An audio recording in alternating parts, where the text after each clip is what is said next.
Caregiving can sometimes feel like an impossible struggle. Caregivers may be torn between taking care of loved ones and trying to maintain balance in life. The good news is that it doesn't have to be that way. The Caring Generation with host Pamela D Wilson is here to focus on the conversation of caring. You're not alone. In fact, you're in exactly the right place to share stories and learn tips and resources to help you and your loved ones. So now, please welcome the host of The Caring Generation, Pamela D Wilson. This is Pamela D Wilson, caregiver expert, speaker, consultant, and guardian of the Caring Generation. Thank you for joining me for this week's show. It is episode 210. Before we jump into this week's topic, which is how to share power of attorney for an elderly parent with a sibling you don't trust. If you find this podcast helpful, please like it and follow it on your favorite podcast apps. Your participation through likes and follows helps the show reach more people worldwide looking for hope, help, and support for their health or when caring for aging or elderly parents, spouses, other family members, or themselves. Let's say you and a sister or a brother are appointed power of attorney agents for one or both of your parents. You share the responsibility 50-50. The most important thing both of you can do when parents need help managing day-to-day healthcare activities or bill paying is to communicate regularly. Share the work 50-50 and be transparent about what you're doing. Talk weekly or regularly about mom or dad's health and money transactions and decisions you're making. Keep records and copies of all transactions because you never know when you might be questioned about paying a certain bill or why you made a particular decision. Documentation is essential, whether your parents have a lot of money or don't have very much money, and they may eventually need to apply for Medicaid. Applications for Medicaid go back 5 years. So, you should not be writing any checks to yourself for expenses paid on behalf of elderly parents. Write the checks out of your parents' accounts to the companies billing them. Use your parents' credit cards and then pay the credit card bill out of your parents' account. Do not move in with your parents or move them in with you and share expenses without a very detailed legal agreement. Your parents' money should be used exclusively for their care when you're a power of attorney agent. If your parents have a CPA, a financial planner, or elder care advisor like myself, include your parents in conversations with these advisors. If you make a decision that goes against the choices that your parents would have customarily made, it can appear that you are overstepping or abusing your duty as the power of attorney agent. As an agent, your responsibility is to carry on the decisions your parents would have made if they had been capable of making those decisions today. A diagnosis of memory loss can mean that siblings who share power of attorney begin making more decisions. Before or at the time an elderly parent is diagnosed with memory loss, talk to your parent or both parents about what they want for care, where they want to live, who they want to have for their caregivers, and how they want to spend their money for care. If they have just a little bit of money, then start talking about Medicaid planning. Document all their wishes and these conversations. Videotape them with you and your siblings in the video and your parents in the video. Document these discussions.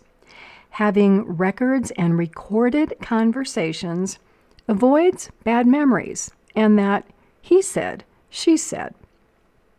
All the facts will be on video. Hold these conversations early, before your parents' memory loss or forgetfulness increases. Be sure that when you take your parent to the doctor, if they have a diagnosis of dementia, you are talking about memory loss, and you're talking about steps taken to diagnose the memory loss and the degree and the progression of the memory loss. Most power of attorney documents state that a parent must be certified by 2 physicians in writing to be incapacitated for the power of attorney agent to be able to assume their responsibilities and start making decisions. Get these letters from doctors in writing and save them. Put them in a safe place. Document how the memory loss is progressing. See the doctor every 6 months. This knowledge, this information will help you plan and make sure that you're not accused of overstepping your boundaries or abusing power of attorney. The minute you accept legal responsibility for another person, other people can scrutinize, evaluate, look into, and judge your actions. Working together as siblings, power of attorney agents, makes you less likely to experience problems. Now, let's say that your parents divided the agent's responsibilities.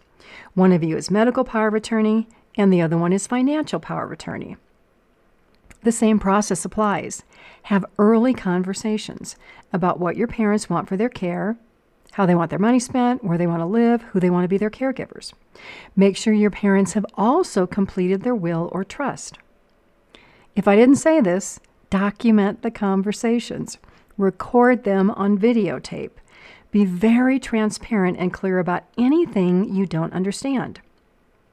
Because if your parents are okay today and are eventually diagnosed with memory loss, you may not be able to go back and ask them detailed questions. Ask everything now. Understand everything now. Document now before a crisis happens and you're trying to make decisions when you're emotionally stressed out. Changes can happen between siblings who are the power of attorney agents for money versus health care when there are no discussions between parents and the siblings. One sibling may not want to spend money on mom or dad's care if this wasn't discussed. That sibling may be more interested in inheriting your parents' money after mom or dad dies. Another sibling may feel that moving parents to an assisted living community is best for mom or dad's care. What did your parents want? The other sibling may want them to stay at home. What is practical? What did your parents tell you they wanted? How much money is available to pay for care? Is living at home still safe for both parents, or does another decision have to be made?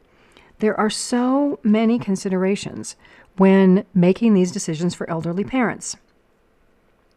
So as you see, naming both children equally 50-50 might be a better option than actually splitting the decisions 50-50, healthcare versus financial, if your parents suspect that you are going to disagree, or if you as children know you are going to disagree. The relationships between children and the closeness to parents indicate how well siblings sharing power of attorney will work together. Now, this doesn't mean that there still can't be disagreements. Anything can happen. So how do power of attorney agent problems crop up between adult children? Sometimes the parents picked the wrong child who they thought was responsible. But then this child didn't manage money well, or maybe the child had no interest in managing medical or healthcare details. Being an agent under power of attorney involves a lot of detail work, plus the ability to evaluate and make thoughtful decisions based on facts, not emotions. So, let's say that you're sharing power of attorney with a sibling, or the agent responsibilities are split. Your financial, their healthcare. What can you do if you think your sibling is making bad decisions? Let me go back to the importance of ongoing communication and involvement. Spending money on medical care, home care, or other items affects the household budget. So whether you are the person who manages the money or the person managing health care who is spending the money, it's so important to communicate and cooperate. Taking a step back, if your parents can still make decisions and manage their money, they have the right to do this. Just because they named you power of attorney agent does not give you permission to take over all of their decision-making right away. Positive family situations for an elderly parent's care happen when siblings are out there successfully living their lives, and all of a sudden a parent says, hey, I need your help. I need your help with this. I need your help with this. So think of this coming together, this working relationship, to be a situation where your parents are the project, and you as siblings who share power of attorney are the project managers. You have all types of projects to manage: household maintenance, car maintenance, snow shoveling, raking the leaves, caring for pets, grocery shopping, doctor appointments, budgeting, a lot of things to do. Likely all these things that you manage in your own life. So as project managers, you set budgets for spending, healthcare plans, home maintenance, and other aspects of your parents' lives. You should agree on these plans for your parents and actually involve your parents in these conversations if they're able to be involved and they don't have dementia or Alzheimer's. Because challenges happen when siblings who are power of attorney disagree. Yet, going back, if the family is very clear about parents' plans, wishes, and desires, puts this information in writing, records it on video, there should be very little disagreement. But let's say that your brother or sister starts hiding bank account information, or you ask about an account balance that has gone down quite a bit and they start making excuses. Or you try to log into an online account and they change the password without telling you. These actions should be setting off alarms. Once a sibling begins to hide information, it's time to get suspicious. If a sibling wants to move a parent into their home or vice versa, there should always be a detailed written agreement and a contract. If that happens, make sure you remain updated and involved in a parent's medical care and their financial matters.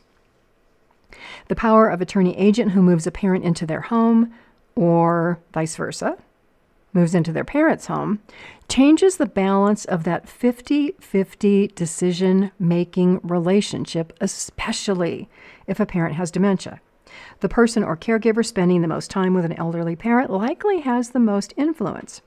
So one day, all of a sudden, your brother or sister says, well, Mom decided that they want me to have power of attorney over all of their decisions, and we're taking you off. They take Mom or Dad to an attorney, and you can't access the bank accounts to check and see how money is spent. You have no access to talk to Mom or Dad's doctors anymore. You get a letter from the attorney that revokes your participation as the power of attorney agent. All the while, your parent has had dementia for years. This is a very common situation that many power of attorney agents find themselves in if elderly parents don't set up any protections in their documents. Protections in a document can be a statement like this: this power of attorney document cannot be changed unless the attorney or the law firm who wrote the documents is contacted. And in addition, person A and person B, you put the names in, are contacted. I don't want my children or anybody else changing documents against my wishes, especially if I have been diagnosed with memory loss and someone's trying to take advantage of me. Then at the same time you do these documents, you add current healthcare status as a baseline to prove that when you are creating these documents, you don't have dementia and you are of sound mind and you know what you're saying. A parent diagnosed with memory loss who created an estate plan years ago deserves to have the plan they made implemented, not changed by an adult child who becomes power of attorney or somebody else who has their own interests in mind. Other warning signs of potential power of attorney abuse by adult children are those who attempt to isolate their parents so that their parents can't express their concerns to anybody else. Isolation and influence can happen when parents and children live together. All of a sudden, you can't visit. You can't have a phone call with your parents. They're always busy. You never get to pick them up and take them out. That adult child, who can also be the power of attorney, can threaten the parent to say, well, if you tell anybody what's going on, you're going to be in trouble. I'm going to get you. They can threaten them with physical harm. Adult children can tell the parent with dementia, well, if I leave, nobody's going to come care for you. You're going to be by yourself. Abusive caregivers place a lot of emotional pressure on elderly loved ones. There's also times when two siblings are appointed and one maybe wants control. The other sibling, who may not be good at dealing with conflict, gives in, or maybe the sibling's just too busy. So they let their brother or sister take over all the responsibilities of caring for mom and dad. And then all of a sudden, that sibling who didn't want to be involved has a lot of concerns. This situation is also very common when one sibling is busy with life and they trust the other sibling, and then they learn that they can't trust the other sibling. It can be very difficult to prove financial abuse or that your parent had memory loss when your sibling made them change their legal documents and their medical documents, and you no longer have access or you never kept records. If you're not involved on an ongoing basis, that can be a problem. If you can't be involved and you have a spouse or an adult child who's willing to help, enlist their help. It's challenging to be a sole caregiver with a lot of responsibility and no help from other people. Siblings who are agents under a power of attorney can become exhausted and worn out. They can become resentful, and they can make a lot of bad decisions. As a power of attorney agent, you and your sibling have the right to consult with experts when you need help with decision making. Experts like CPAs, tax specialists, financial planners, bankers, care managers, caregiving experts like myself, doctors, and other healthcare professionals. Because it's impossible for one person to know everything without talking to other people who may know more or may have more experience. The critical thing to remember when you share power of attorney with siblings is that transparency and ongoing communication build trust. You need a trusting relationship as co-power of attorney agents when you care for elderly parents, so that your parents also trust you to make the decisions they would make if they could. Aging and experiencing health challenges that result in difficulties doing everyday activities and needing help can be pretty scary for aging parents. So, learn from today's experience of being a power of attorney agent for your parents so that when you appoint an agent for yourself, who may be your children, you can use what you learned today. Being a power of attorney can be a very positive role for elderly parents if you take the responsibility seriously and work with your family to establish plans ahead of time to make sure that wishes for care and money management are clearly defined and documented. I thank you so much for being here. Please like and follow this podcast, episode number 210, on your favorite podcast app. Share it with others you know who are seeking hope, help, and support. I'm Pamela D Wilson, a caregiving expert, advocate, and speaker. You're with me on The Caring Generation. I look forward to being with you again soon. God bless you all. Sleep well tonight. Have a fabulous day tomorrow. And enjoy each day until we are here together again. Tune in each week for The Caring Generation with host Pamela D Wilson.